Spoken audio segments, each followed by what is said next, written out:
Kaip jautiesi darbe? Tele2 verslui pristato tinklalaidžių seriją apie emocinę gerovę ir emocinį atsparumą versle. Šioje laidoje girdėsite pokalbį apie savivertę darbinėje aplinkoje. Laimės tyrinėtojas Almantas Dulkys kalbina Vilniaus universiteto docentę, socialinių mokslų daktarę Ingą Truskauskaitę. Sveiki, mieli klausytojai, čia prie mikrofono Almantas Dulkys ir šiandieną kalbinu psichologę Vilniaus universiteto docentę mokslų daktarę Ingą Truskauskaitę. Sveiki, Inga. Sveiki, Almantai.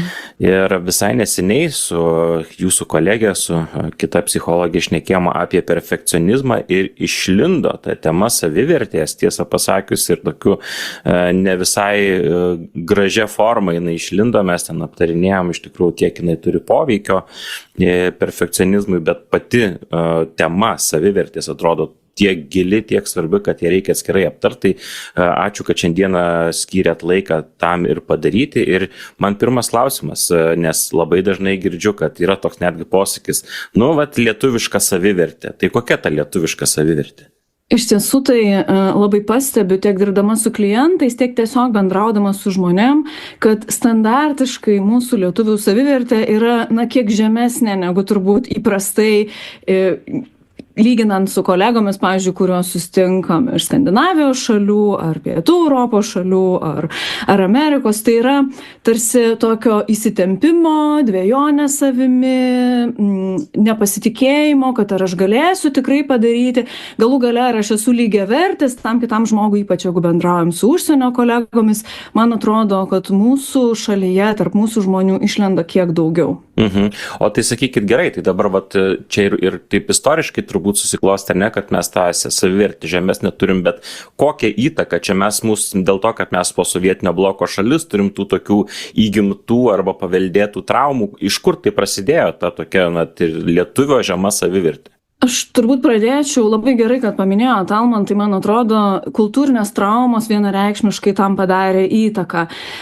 Manau, kad daugybę metų buvo transliuojama, kad mes esam maža, nereikšminga šalis, kuri prie nieko negali prisidėti. Žmonės mažos nereikšmingos šalies taip pat yra maži ir nereikšmingi, kurie negali priimti savo sprendimų.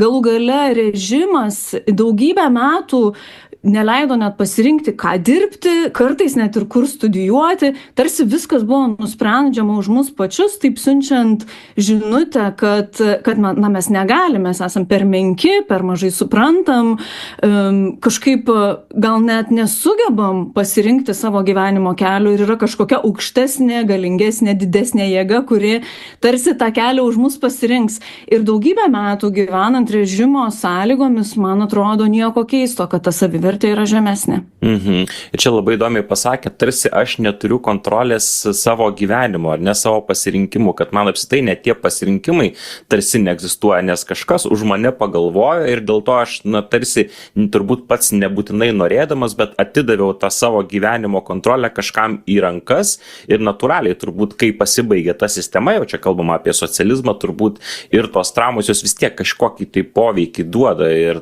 kad mes paveldim tai, turbūt jau šiandien dienai gyvenam absoliučiai visai kitokiam pasaulyje, bet tos traumos vis tiek jos poveikį kažkokį turi, teisingai suprantu. Aš manyčiau, kad tikrai turi. Pirmiausia, tai turint minty, kad tos tokios kultūrinės traumos, joms išsigydyti reikia kelių kartų kaip minimum. Nes galų gale tėvai ar seneliai, kurie augia tomis režimo sąlygomis, kaip čia pasakyti, mes vis tiek turim tokį įgimtą norą savo tą savivertę įtvirtinti, ar ne? Ir jeigu mane kažkas tarsi bando pasakyti, kad tu negebantis esi, vis tiek viduje kyla pasipriešinimo mechanizmai. Ir dažnu atveju tie pasipriešinimo mechanizmai dėja taip gana liūdnai nusikreipia, pavyzdžiui, prieš vaikus. Mane kontroliuoja, mano sistema ar bosas, tada aš kontroliuoju savo vaiką, tas vaikas patiki, kad jis nieko negali ir tada, tą savivertę tam vargšam vaikui reikia kurtis iš pat pradžių, nors realiai iš esmės kaip jį formuojasi, tai jeigu tėvai žavisi savo vaikai, sako, kokie jūs nuostabus, kaip tu viską gali, kaip tu tikrai padarysi, Tai jinai tarsi instaliuojasi tokia savivertė, kad aš galiu. O jeigu man sako, ką tu čia darai, čia nesąmonė, tu nieko nesupranti, tu dar per mažas, tai tuomet tas vykas savivertė nesusiformuoja ir tada, žodžiu, mes turim pasekmes ir suaugus. O dabar žiūrėkit, Inga, dar man labai smalsus dalykas, nes nepaslaptis, kad aš ir pats terapijos jau 14 metai skaičiuoju ir pats turėjau tikrai su savivertė problemų ir man labai įdomu pasidarė toksai faktas, kad pasirodo savivertė gali būti ne tik tais aukšta ir žema, bet gali būti, pavyzdžiui, aukšta, bet trapi. Tai kad žmogus tarsi ir turi tą savivertę, bet ir tokią pakankamai aukštą, bet kažkokie tai įvykiai gali ją labai greitai tokią paversti į žemesnę savivertę, tokia tarsi pilis pastatyta iš krištolo, kad jinai labai trapi. Gal galim čia truputėlį apsistoti ties šitą idėją, nes labai smalsu, kokių tų saviverčių iš viso yra, kokių rūšių, kiek psichologijų gali vardinti. Iš tiesų labai įdomus klausimas. Dažnu atveju, jeigu savivertė yra trapi, greičiausiai yra jinai pastatyta ant kažkokių pasiekimų. Tai yra, kad jeigu aš kažką konkrečiai darau, ar esu bosas, ar esu kažkokios, nežinau, ten firmos savininkas, ar ten pasiekęs mokslininkas, ar kažkas tarsi, mano savivertė yra apibrėžiama per mano statusą. Tuomet, jeigu kas nors tą statusą tarsi iškelia klausimą, kvestionuoja, norėjau sakyti tą žodį, bet kažkaip nepabijojau. Žodžiu, jeigu tas statusą kažkas kvestionuoja, tarsi tada ta savivertė ir susiūbuoja. Iš tiesų, sveika savivertė turėtų stovėti ant pamatinio įsitikinimo, kad aš esu vertas kaip žmogus laimės, pagarbos, gerų santykių, ramybės gyvenime, patirti džiaugsmą, kurti, žaisti. Man nieko nereikia daryti, man nieko nereikia būti, kad aš būčiau vertas visų šitų dalykų. Bet tada, žinot, Inga, man kitas klausimas kyla, kur turbūt irgi ne vienas įvardintų, tai dabar palaukit, jūs čia dabar šnekat labai protingai apie savivertę, bet tai gal čia tada jau savimeilė prasideda, nes čia turbūt yra tokia slidi riba, kur galima nuo tos savivertės po to jau prie savimeilės nukulniuoti. Aš sakyčiau, tą pamatuoti yra labai paprasta, paprasčiau negu visą laiką atrodo, negu kitiem gali atrodyti. Nes jeigu aš galvoju, kad kiti žmonės lygiai taip pat kaip ir aš yra verti meilės, pagarbos, gero gyvenimo, visi absoliučiai, neišskiriant ne vieno. Jeigu visi yra vertingi, tiek pat vertingi, kiek ir aš, jeigu aš nesu išskirtinis, bet toks pat kaip ir kiti vertas, tuomet mes kalbam apie savigarbą, nes save gerbinti žmonės dažniausiai ir kitus gerbia. Jeigu aš pradedu galvoti, kad aš esu geresnis negu kiti, vertesnis, tarsi kažkokių geresnių dalykų ar apdovanojimų negu kiti, tuomet turbūt galima įtarti, nežinau, ar savimeilė, bet toks populiaresnis dabar terminas yra tarsi narcisizmas, ar ne, kai aš esu labiau vertas negu kiti, esu aukščiau negu kiti, tai man atrodo, čia yra ta takoskyra. Labai įdomu, pasigilinkim, čia jau mano tema, man tokie filosofiniai šviečiojimai labai patinka. Ir žinot, mes šią istoriją turėjom labai tokių įvykių, ar ne, turėjom tos arijus, ar ne, vadinamosius, turėjom baisų holokaustą ir irgi buvo manoma, kad viena tauta yra labiau verta kažkokio tai statuso, kažkokio tai gero gyvenimo negu kita. Ir netgi buvo istoriškai, aišku, ypatingai skaudžių įvykių, kai tas nevertas gyventi tautas iš viso bandyta ištremti ir sunaikinti. Tai čia tas toksai, ką jūs pasakėt, narcisizmas, ar yra tai, kad aš pagal prigimtį be jokių racionalių kažkokių pagrindimų galvoju, kad štai aš esu vertingesnis kažkokio tai geresnio gyvenimo negu kiti? Iš tiesų, narcisizmo apibrėžimas ir yra, jis toks pirminis apibrėžimas yra pasilyginime su kitais, ar aš esu vertesnis negu kiti. Bet iš tiesų, gal man taip norėtųsi pirmiausiai pasakyti, kad ačiū Dievui, kad tie laikai baigėsi, nors turbūt, jeigu apžvelgtumėm visą pasaulį, atrastumėm dar pavyzdžių, kur tam tikros tautos jaučiasi didesnės, svarbesnės, reikšmingesnės negu kitos tautos.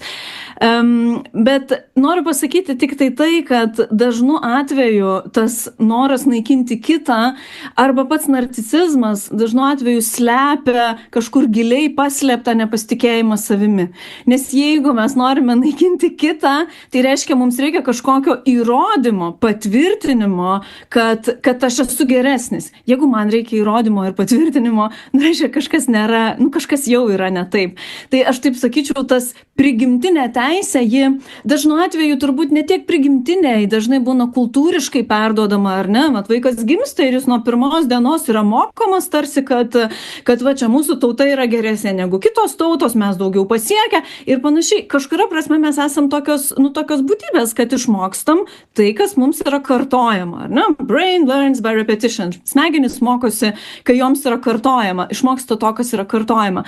Bet taip, iš kur tas atsiranda, tai dažnai iš tokio giluminio nepasitikėjimo, giluminio noro įrodyti, kad visi pamatytų. Jeigu aš noriu mirtinai, kad visi pamatytų, tai ko gero, nėra tos ramybės su savo savivertė. Ir čia atrodo, tada ieškai visokių įrodymų, turbūt labiausiai išorinių, kad, kas patvirtintų tą mano tokį įsivaizduojamą išskirtinumą, ar ne? Nes turbūt, aš tai galvoju, man apstai dabar šviečiasi ne tik tais dėl rasių, tautų, bet ir dėl statuso, pavyzdžiui, kai vaikai gimsta ypatingai pasiturinčiose šeimose, kur eina į kažkokias tai, pavyzdžiui, privačias mokyklas, čia visiškai nesakant, kad tai yra blogai, bet pats požiūris kartais būna, kad taip, tu esi jau gimiai vertingesnis negu kiti ir štai dabar, turi tokį pasirinkimą ir turbūt tas labai stipriai formuoja to jauno vaiko, jauno žmogaus pasaulėžiūrą, kad taip, aš jau nuo gimimo esu vertesnis daugiau negu kažkokie tai,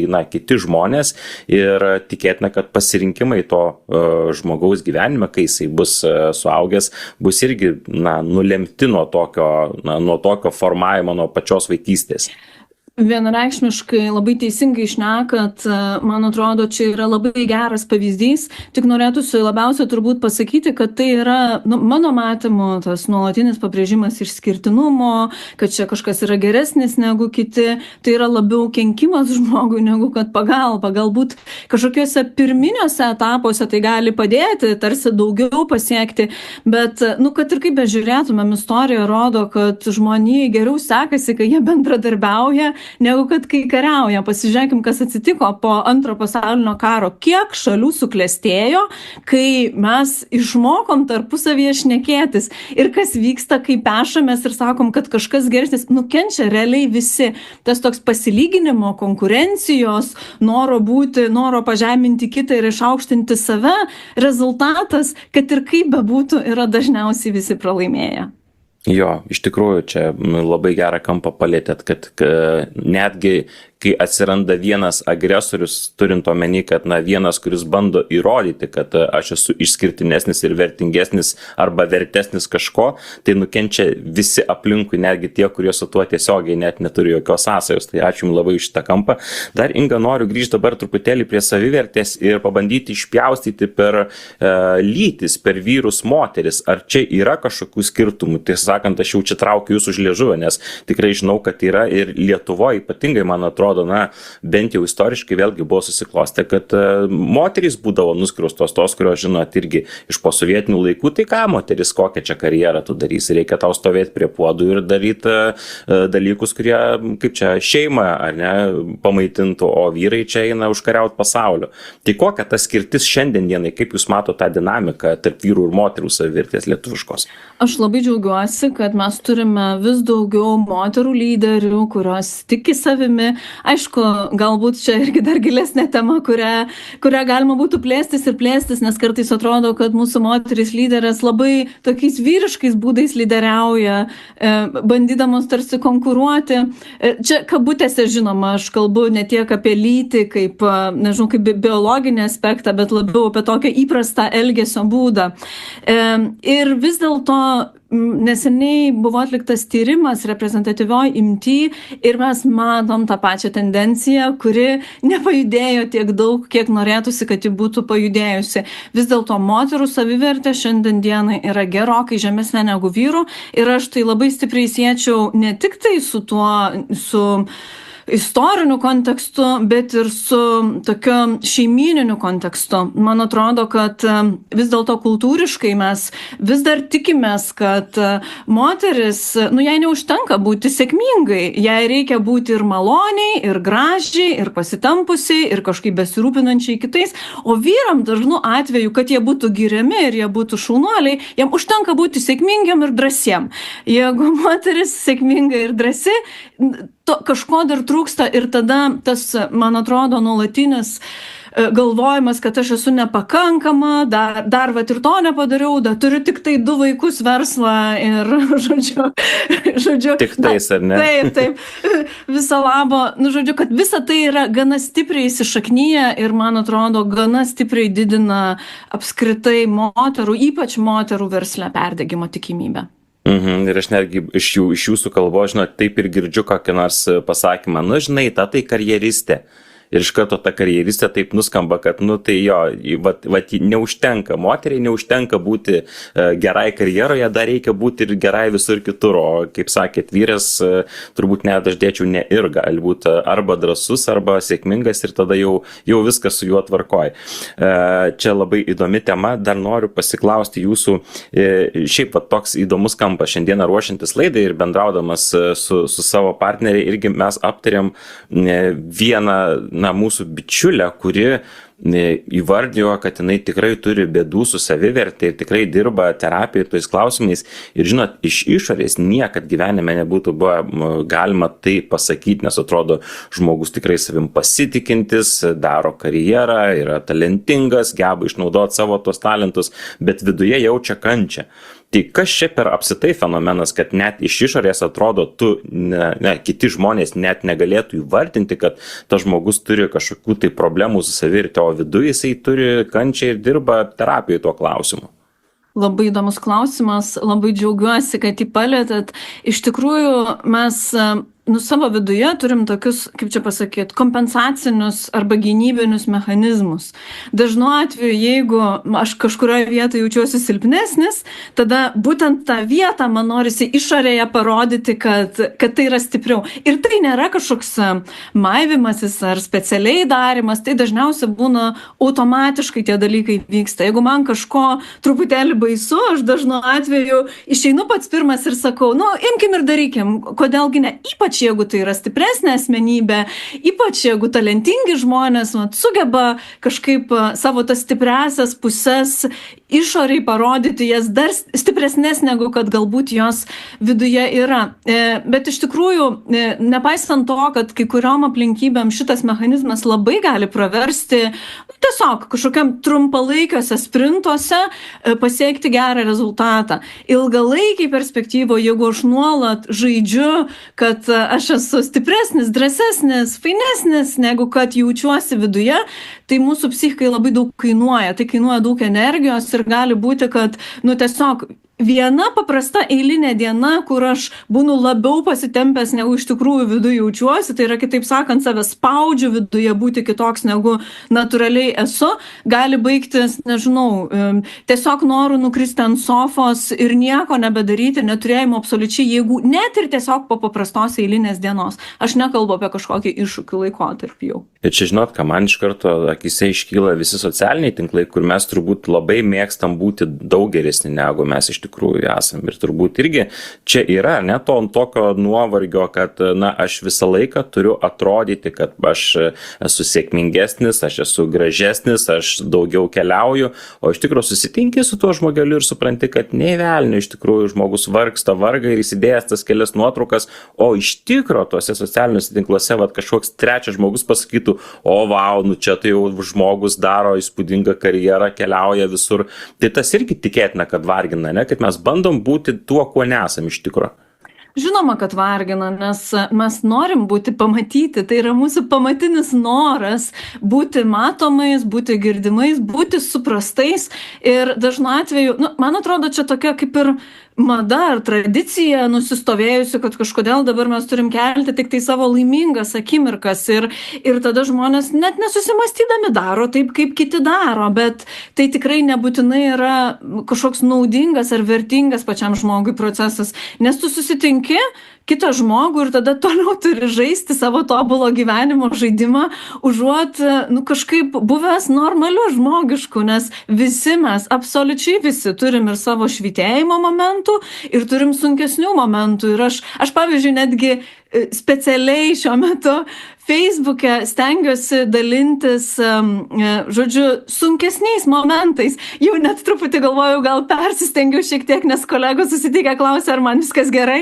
Sakau, jo, iš esmės viskas gerai, bet galų gale, jeigu man nebūtų viskas gerai, tai yra taip miela, kad kažkas paklausia ir kažkas mato mane visą, ne tik tai tuos sėkmės momentus, bet ir liūdnus momentus. Ir man atrodo, kad kažkaip atrodo, kad jeigu mes dalinsime savo pažeidžiamumu, kažkaip mūsų kiti nemėgs ar nenorės su mum bendrauti, bet iš tikrųjų tai yra visiškai atvirkščiai. Mūsų pažeidžiamumas yra didelė dovana kitam, nes tai leidžia ir kitam būti pažeidžiamu. Taip, ir tarsi suponuoja tą tokį atsaką, kad visi mes žmonės ir iš tikrųjų tai tų skausmų ir kančių ir visokių problemų tai turime mes visi be išimties. Ir iš tikrųjų kartais tik tais, kai matom kitus tos tobulus, kaip tik atrodo, kad atstumas nuo mano vidinių kažkokių tai problemų iki to žmogaus yra didžiulis. Ir aš iš viso, čia toks angliškas žodis, gal nereleitinu su jo gyvenimo, ne, kad man kažkaip tai aš nesuprantu, nei aš keliauju, nei aš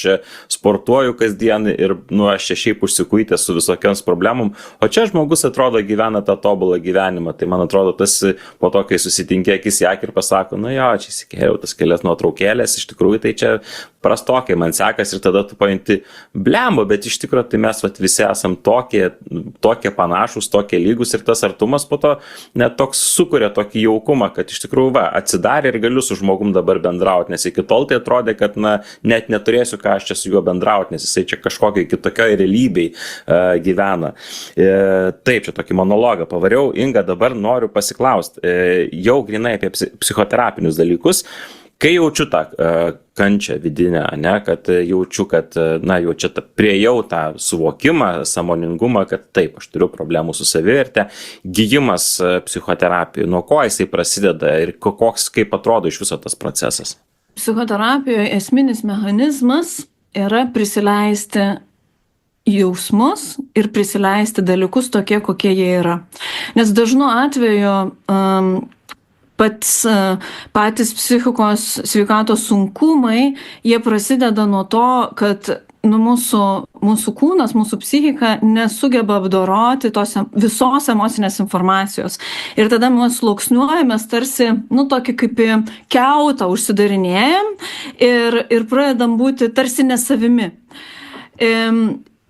Pirminis kelias, pats esminis kelias, daugybę dalykų gali veikti, bet esminis kelias yra link savęs ir tas kelias link savęs yra būtent į savo sunkias gyvenimo patirtis ir ypač sudėtingus, stiprius jausmus. Jeigu mes sugebėsim save priimti visą su savo sunkiom trauminiam patirtim, su savo sudėtingais išgyvenimais, su savo tokiom pusėm, kurios galbūt viešai pernelyg smarkiai nematomos ar mes jų nenorim rodyti, ir leisim savo tiesiog būti taip, kaip esam, nespausdami savęs, neversdami savęs nieko daryti, tada ir savivertė automatiškai sustiprės. Bet pirmas žingsnis visuomet yra leisti savo jausti tai, ką jaučiu. Čia yra mūsų tokia, kaip čia pasakyti, didžiulė padaryta žala, kultūrinė žala, daugybę metų kilusi per neverk, neliūdėk, nebijok, nepyk. O visa tai yra, iš esmės, visa tai yra mūsų psichikos ir mūsų kūno žinutės mums apie save. Jeigu aš savo jų neleidžiu girdėti, aš negaliu gyventi autentiško gyvenimo, aš negaliu pilnai patirti savęs, aš negaliu pilnai patirti aplinkos, jeigu aš neleidžiu savo jausti. Dažnu atveju žmonės sako, kad, tai kaip čia man dabar, kaip čia man pagyti, ir ypač ta pozityvios psichologijos banga, ji kažkaip mane buvo labai smarkiai papiktinus, nors turi savo gražių momentų, žinoma, bet dažnu atveju kelias iš skausmo ir kančios yra kelias per skausmą ir kančią. Kad ir kaip tai būtų paradoksalu ir žinoma, mes nenorim, mums nepatinka, mes vengiam blogai jaustis, bet esmė yra prisileisti kančią ir skausmą, leisti savo išjausti tai, ko galbūt negalėjom išjausti tomis aplinkybėmis, kai kažkokios, nežinau, sudėtinga gyvenimo situacija buvo, leisti savo tai išjausti, suintegruoti į mūsų patirtį ir kad galėtumėm gyventi toliau. Bet kito kelio nėra. Per leisti savo jausti ir priimti ir pripažinti galų gale, kad, kokie dalykai yra iš tiesų. Taip, žinot, aš jau girdžiu to tokio griežto tėvo pasakymą, ypatingai berniukam, kad ko čia žliumbi, nebūk boba, vyrai neverkia, ne, suimk save į rankas. Ir tai yra tokios kultūrinės traumos, kur iš tikrųjų yra visiškai priešingai, negu turbūt tai būna. Tai man atrodo, mes jau esam šiandien dienai truputėlį išgyvendinę šitus posakius, jau kartais pagrumuojam, aišku, seneliai dar turi tokių senųjų pasakymų, kad jeigu toliau verksi, tai ten, nežinau, nuvesiu tave į Rūsį, neduok Dieve, ar ne, ten, kur gyvena kokia čigonė, kur čia iš viso dar ir visokių subrasinių dalykų susiję ir gąsdinimų. Taip pat to žmogus pamato kokį nors Romą gatvę ir bijo, kad čia jau persekioja jį kažkokia tai čigonė. Man dar žinot, ką galvoju, kad irgi esu girdėjęs labai šaunų tokį pasakymą, kad viena iš pagrindinių psichologo funkcijų yra grąžinti žmogui į objektyvę realybę. Tai reiškia, kad objektyviai tu gali pabandyti jausti tai, ką jauti, nereikia bandyti kažko tai ten labai išsigalvot, kad šitas jausmas yra blogas, jį reikia kažkaip tai ten iškirpti, išoperuoti ir jo nejausti. Tai man atrodo, tai, kai jūs pasakėte, tai jausmų, tokių emocijų validacija, ir suteikia tokią, kad taip, aš galiu būti visoks, galiu būti silpnas, kai jaučiuosi silpnai, galiu būti stiprus, kai jaučiuosi stiprus. Tik tais galvojame čia truputėlį tokius šiek tiek filosofinius nuklydom, nes man atrodo, kai ateina žmogus, koksai, ne, grinai kalbant apie kokią profesinę veiklą ir sako, man reikia pristatinėti rezultatus kažkokius ir aš jaučiu, kad aš ten parengiau viską gerai, bet man tai baisu, aš tai bijau prieš visą ten valdybą įmonės ateiti ir dabar pristatyti tuos rezultatus. Ir tu supranti, kad to žmogaus savivertė gal ten yra problemų. Tai ką jūs tokiam žmogui patartumėt, nuo ko pradėti? Tarkim, pirmas susitikimas jūsų psichologo kabinete ir jisai tokį pavyzdį pasako, kad pasiruošiau viską, bet vis tiek jaučiu, kad drebu visas. Tai bijau, kad man nepasiseks, kad aš būsiu visas nesėkmingas, nes atrodo labai didžiulė skirtis yra, ypatingai jeigu žiūri kokias susilyginę su kokiam kitom kolegom, kad jie tai gali, o aš tai kažkaip tai bijau visko. Iš tikrųjų, tai per vieną konsultaciją kažkaip giluminės savivertės neatstatysi, bet yra visai neblogų technikų, naudojant mūsų kūną ir naudojant mūsų nervų sistemos savybės, kurios gali padėti momentiškai. Pavyzdžiui, dažnu atveju mes galvojam, kad, jeigu aš bijau, nėra ką su tuo padaryti, bet yra labai nuostabių technikų, kurias aš išmokau, truputėlį prijungdama prie savo psichologinio išsilavinimo tokį supratimą apie kūną ir apie nervų sistemos veikimą, kuris man iš tikrųjų padėjo būti ir geresnė psichologė. Tai jeigu yra baisu lipti į sceną, pirmiausias dalykas, ką reikėtų padaryti, tai yra įsižeminti tikrąją to žodžio prasme, atrasti mūsų kontaktą kūno su žeme. Kaip tą padaryti? Labai paprasta tą padaryti. Pavyzdžiui, stipriai patrepsėti. Tai yra patrypti kojomis į žemę ir tada mes tarsi tą tokią baimės, sužadinimą nervų sistemos, kuris yra susijęs su baime, mes jį pakeičiam, permoduliuojam į tarsi pykčio arba kovos energiją. Čia skambiai pasakyta, bet čia kalba eina apie tai, kaip mūsų nervų sistema funkcionuoja. Nes jeigu yra kažko baisu, mes galim arba bėgti nuo to, arba kovoti su tuo, kažką veikti. Ir todėl atsakas nervų sistemos yra skirtingas, kai mes bijom ar kai mes pykstam. Tai patrepsėjus gerai į žemę, arba pavyzdžiui, jeigu galima sau leisti, išėjus kur nors truputėlį parėkti ir pašaukti, esate turbūt girdėję, arba per filmus matę, kaip žmonės eina į kovą ir rėkia. Tai žodžiu, kad yra tos paprastos technikos, kaip susidėlioti tuos išėjimus. Tai aš turbūt pradėčiau dirbti su žmogumi, padėdama jam apsimokyti tų technikų, jas išsibandyti, galų gale nedrąsu būna jas išsibandyti. Ir jeigu tu vieną kartą patiri sėkmę, kažkas pavyksta geriau, tai tada tarsi yra grįžtamasis ryšys savo, kad geras, man pavyko, gal aš nesu toks beviltiškas. Tai tokie maži kaip pasiekimai, jie ir atšventimai be abejo tų pasiekimų gali padėti, pradėti dėti pagrindą tai stabilesniai savivertei. Inga, čia jūs puikiai viską apibūdinot, tai ką aš norėjau iš tikrųjų pasidalinti su mielais klausytojais, nes jeigu kas nors, kad nors matė mane viešai, ką nors kalbant, visą laiką pastebi, kad aš į sceną einu be batų. Aš einu su kojinėm, kurios jau tapo mano tokio asmeninio prekinio ženklo dalimi, geltonos kojinės, ir aš grinai dėl šitos situacijos ir einu. Jeigu kažkas galvoja, kad aš einu drąsiai į sceną ir ten nejaučiu jokios baimės jausmo ar streso, tai visiškai priešingai, aš drebu visas prieš lipant ant tos scenos, bet dėl ko aš, pavyzdžiui, lipu be batų, nes aš bandau įsižeminti. Mes irgi su mano psichoterapeutu daug dirbom tuo, kad aš jausčiau savo kulnus ir jausčiau dinamiką, kaip kinta tas jausmas vaikščiant, pavyzdžiui, po sceną.